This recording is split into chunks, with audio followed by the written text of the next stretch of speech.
फतेहपुर के सुल्तानपुर खोस थाना क्षेत्र का एक छोटा सा चौराहा और वहीं की एक साधारण चाय की टपरी जो कुछ दिन पहले तक सुर्खियों में थी, लेकिन अब विवादों और कार्रवाई का केंद्र बन गई है।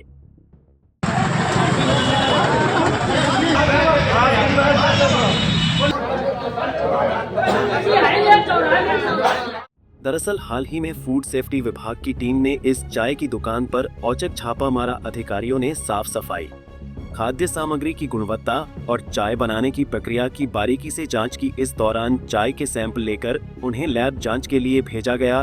टीम ने एल्यूमिनियम के बर्तनों के इस्तेमाल पर भी आपत्ति जताई और दुकानदार को सख्त हिदायत दी कि नियमों का पालन नहीं किया गया तो दुकान को सील किया जा सकता है। वहीं इस कार्रवाई के बाद इलाके में चर्चाओं का बाजार गर्म हो गया है। कुछ लोग इसे सामान्य जांच बता रहे हैं तो कुछ इसे दुकान के अचानक चर्चित हो जाने के बाद की कार्रवाई मान रहे हैं। सोशल मीडिया पर छापेमारी और अखिलेश यादव के दौरे के वीडियो तेजी से वायरल हो रहे हैं, लेकिन मामला यही नहीं रुका। पीड़ित परिवार ने गंभीर आरोप लगाते हुए बताया कि महिलाओं के साथ अभद्रता और गलत हरकत भी की गई।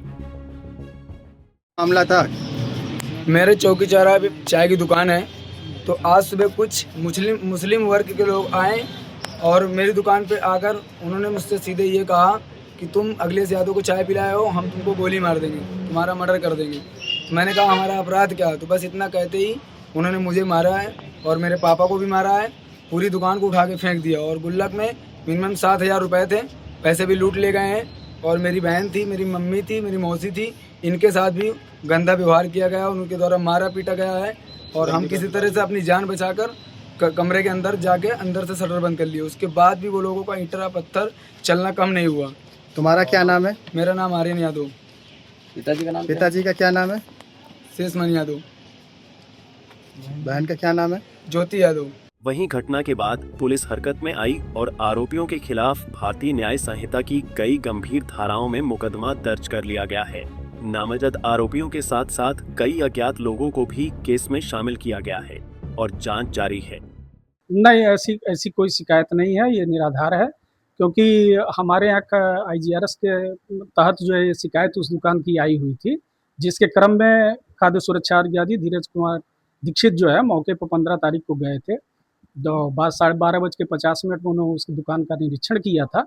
निरीक्षण के दौरान चाय पत्ती में मिलावट की संभावना के क्रम में उन्होंने चाय पत्ती का नमूना लेके इसे जांच के भेजा है और बाकी उसने मौके पर अपना खाद्य पंजीकरण दिखाया, वो वैध लाइसेंसी है और अभी उसका पंजीकरण 10/7/28 तक वैध है। उस दिनांक में कितनी दुकानों का निरीक्षण किया गया? उस दिनांक में इनके द्वारा और भी जगहों पर कई निरीक्षण किए गए हैं।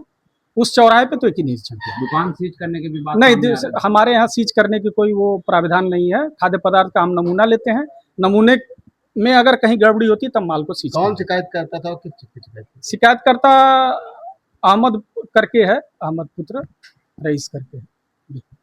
क्या कहना था उनका शिकायत में? शिकायत यही तक चाय पत्ती में मिलावट होती है, इसलिए जो है। कुछ लोग कह रहे हैं कि जो है सिल्वर का भगोना था, जो है नहीं, ऐसी शिकायत नहीं मिली थी। ये शिकायत चाय पत्ती की ही थी कि चाय पत्ती में कुछ मिलाया जाता है। इस क्रम में वो जांच के लिए ठीक है। शिकायत किस तारीख को की गई थी? 1 तारीख में की गई थी। क्या परिचय आपका? मैं राजेश कुमार दीक्षित, सहायक आयुक्त खाद्य दूती। बता दें कि अब यह मामला सिर्फ एक चाय की दुकान तक सीमित नहीं रह गया है, बल्कि कानून व्यवस्था और सिस्टम पर सवाल खड़े कर रहा है। एक तरफ फूड सेफ्टी की कार्रवाई, दूसरी तरफ दबंगों का हमला। दोनों घटनाओं ने पूरे मामले को और संवेदनशील बना दिया है। फिलहाल हर नजर इस बात पर टिकी है कि प्रशासन इस पूरे मामले में क्या सख्त कदम उठाता है और क्या आर्यन को इंसाफ मिल पाता है या नहीं।